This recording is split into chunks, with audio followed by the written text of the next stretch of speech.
A perfect day for Clark. She led the Hawkeyes to 2 national championship game appearances and remains the NCAA's all-time leading scorer. The lights in the Team USA gym were still blazing past 2 a.m., long after everyone was supposed to be gone, and that alone told you something was off.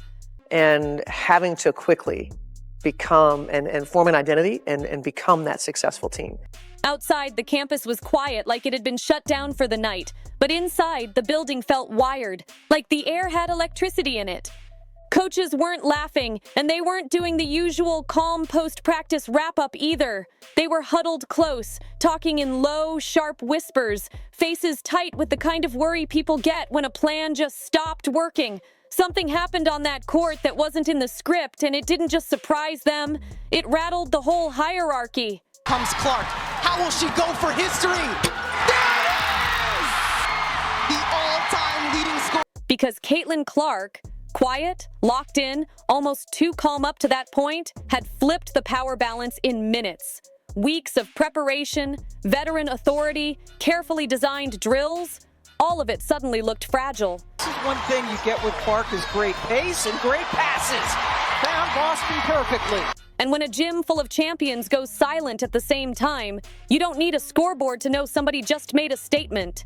To understand why the room emptied in stunned silence afterward, you have to rewind past the debates, the snubs, and the off-season choices that shaped this moment. I'm pleased and proud to announce that Cheryl Reeve is named our USA Basketball Women's National Team coach. Clark didn't arrive at camp like a wide-eyed rookie hoping for approval. She arrived like someone who had been waiting for the door to crack open so she could kick it off the hinges. And what unfolded in that scrimmage forced Team USA to question everything. How they run practice, how they decide roles, and how they handle a player who doesn't ask permission to control the game. People online throw around words like leak and secret footage, but let's keep it real. It's all about being inside of this safe, clean site. We're all 12 teams here. Even if you never see a single frame, the way insiders reacted tells you the details were loud enough to travel. Caitlin Clark, she is the greatest scorer college basketball has ever seen. It was well past midnight when the normally calm halls took on a different vibe. The echoes of bouncing balls and squeaking sneakers didn't sound normal anymore. They sounded tense, like every rep mattered twice as much. Coaches moved quickly, some pacing the sidelines, others leaning shoulder to shoulder in tight circles, trying to process what just happened without letting the whole camp feel it at once. School officially retired Caitlin Clark's jersey in front of a packed crowd at Carver Hawkeye Arena, making her just the 3rd Hawkeye to have their number retired. At first it looked routine. Drills, rotations, the same professional rhythm you'd expect from a national team environment. Then something shifted mid-scrimmage, and it wasn't subtle. From 31 feet, it's good. Clark stopped fitting into the tempo and started setting it. In a matter of seconds, she broke the rhythm the defense depended on. She read veteran coverages like she'd been studying them for months because she had. Clark with 9 points in 42 seconds. Yes, you heard that right. Fever climbed back. She didn't just run the play. She bent it, sped it up, and forced defenders into the kind of late decisions that lead to clean looks and ugly body language. That's why the silence felt heavier than a timeout. The room went from structured chaos to stunned disbelief. When a gym full of elite players suddenly stops talking, that's not respect. That's shock. Bodies inside, Aaliyah Boston. How good is Aaliyah Boston? Now rewind to why this even had that kind of emotional charge. After the 2024 Olympic cycle, Clark's place in the Team USA conversation became a constant debate. Caitlin Clark, head up. Just the velocity, catch it. Fans argued she'd earned it. Critics argued she needed more time to adapt to international style. And Clark didn't feed the drama with loud quotes or attention-chasing posts. She went quiet and got to work. Strength, stamina, pace, decision-making, the boring stuff that wins at the highest level. Her statistics, she has the guts to pull a shot like that in the clutch. She sharpened her timing, tightened her handle, cleaned up reads against pressure, and built the kind of conditioning that makes defenders hate life in the 4th quarter. By the time she returned to camp, she wasn't the same player people had labeled not ready. She looked like someone who had used every doubt as fuel, then showed up prepared to challenge the old order without saying a word. And that's what makes coaches nervous. because you can game plan against talent, but it's harder to game plan against someone who's also coming for control. Back in the present, that late-night emergency vibe wasn't about a minor adjustment. It was about the coaching staff realizing their usual methods weren't landing the same way. Reports and chatter have suggested Cheryl Reeve, as a lead voice in the gym, immediately recognized that the system she trusts, structured drills, veteran-led scrimmages, strict rotation habits, wasn't automatically controlling the floor. And to be fair, this isn't panic like a cartoon. It's elite coaching reality. When a player changes the speed of the game, you either adapt or you lose the room. You can't treat an explosive decision maker like she's just another piece on the board, because she'll start moving the board. Some of the names people toss into this story are legendary, and that's exactly why the moment hits so hard. When you've got veteran leaders, people with years of national team culture in their bones, watching a young star slice up possessions like she's been there forever, it forces an uncomfortable conversation. Not, is she good? Everyone already knows she's good. The question becomes, are we willing to adjust the entire structure around her strengths? By the end of that scrimmage, the vibe was reportedly dead quiet.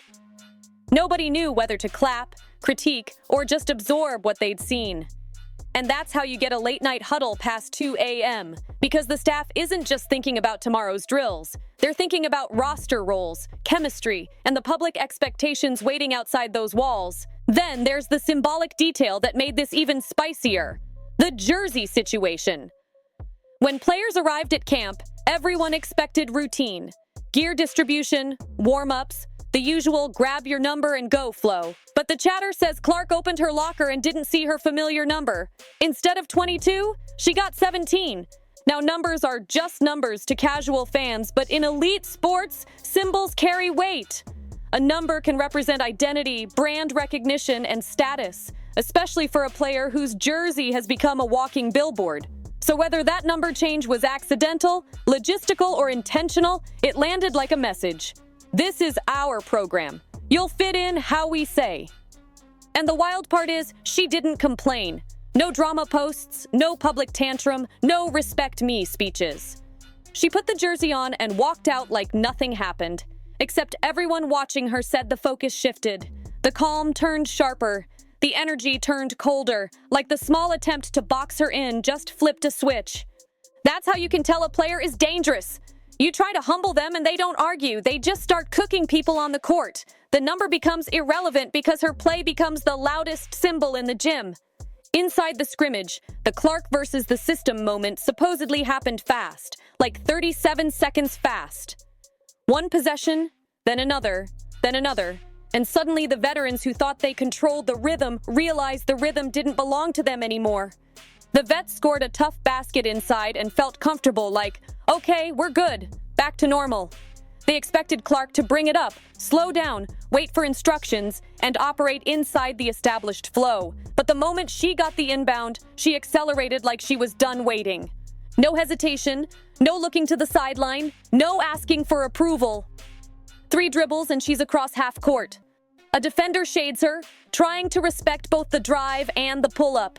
And then Clark rises from deep, one of those shots people call reckless until it drops clean. Swish!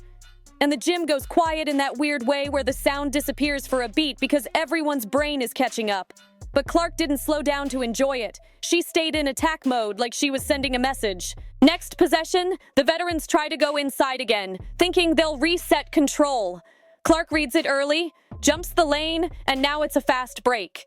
2 defenders chase, expecting the smart play. Slow it down, pass it, protect the ball.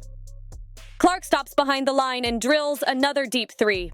Now, it's not a fluke. Now, it's a problem, because the defense can't pretend it's accidental anymore. They have to react, and reacting late is how she eats. Then came the trap, the classic welcome to the program tactic.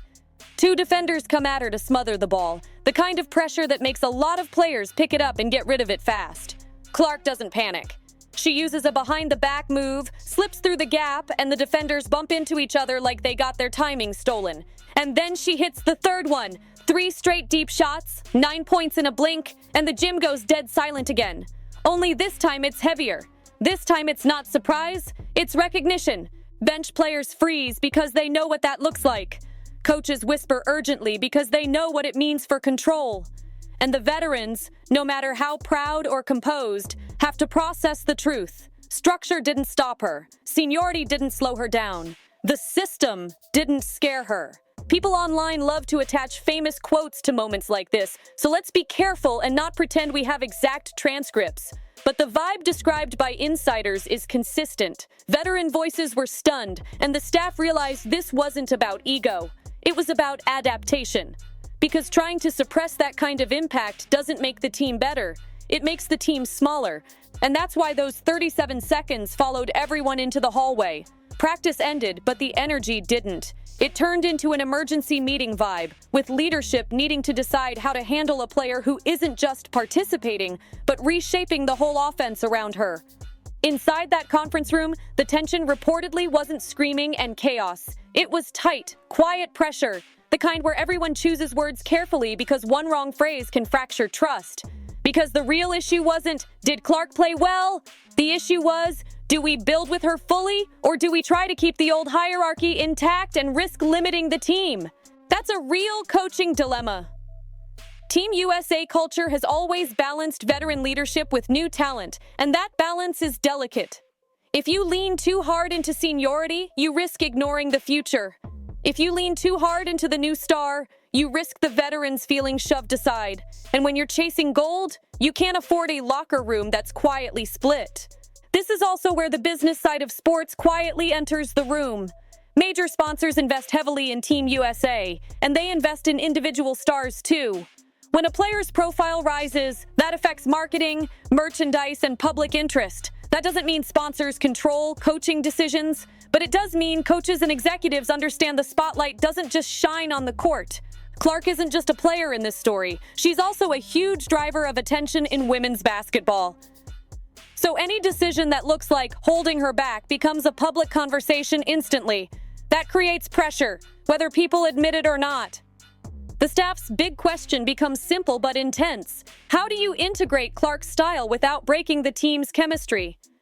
Because Clark's best basketball is fast, aggressive, and read-based. It's not robotic. It's instinct plus preparation. If you put her in a tight box with a rigid leash, you reduce what makes her dangerous. But if you let her run wild without structure, you risk losing team balance. So the middle ground is the hardest part. Build structure that still lets her play free. That's elite coaching, and not every system can do it smoothly on the first try. Then you've got the World Cup looming, with opponents who aren't scared of Team USA's name anymore. Countries like France and Australia play disciplined, connected basketball. They don't care about hype. They care about execution.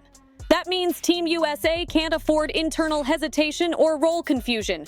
And that's why Clark's impact is both a weapon and a challenge. She offers an edge because she can create offense out of nothing, punish switches, force traps, and blow up defensive timing.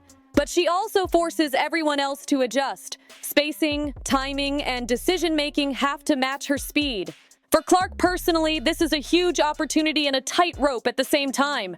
She has to assert her game-changing presence while respecting a program built on tradition and shared responsibility. She can't just be a solo act. She has to be the engine that makes everyone else better. The reason this story keeps grabbing people is because it's bigger than one hot shooting streak. It's a generational shift vibe. It's the tension between, we've always done it this way, and the game has changed, so we have to change too. And Clark, with her range and tempo and confidence, represents the future arriving early. That's why the late-night lights matter. That's why the whisper huddles matter. That's why the jersey number detail hits like a little power play, because every piece points to the same reality. The old methods of controlling the room don't automatically work when a player shows up prepared to run the room through performance. And if all of this sounds dramatic, that's because top-level sports is dramatic even when nobody raises their voice. The drama is in the choices, the minutes, the roles, the respect, the trust. It's in the moment a program realizes it has to evolve or risk falling behind. The biggest twist is that Clark didn't need a speech to make her point. She didn't need a press conference or a viral statement. She just took the floor, played her game, and forced the people in charge to respond. That's how real leadership shows up in sports. Not with noise, but with control. Control of pace, control of reads, control of the moment. And once a player proves she can do that against veteran defenders in a national team environment, you can't pretend it didn't happen.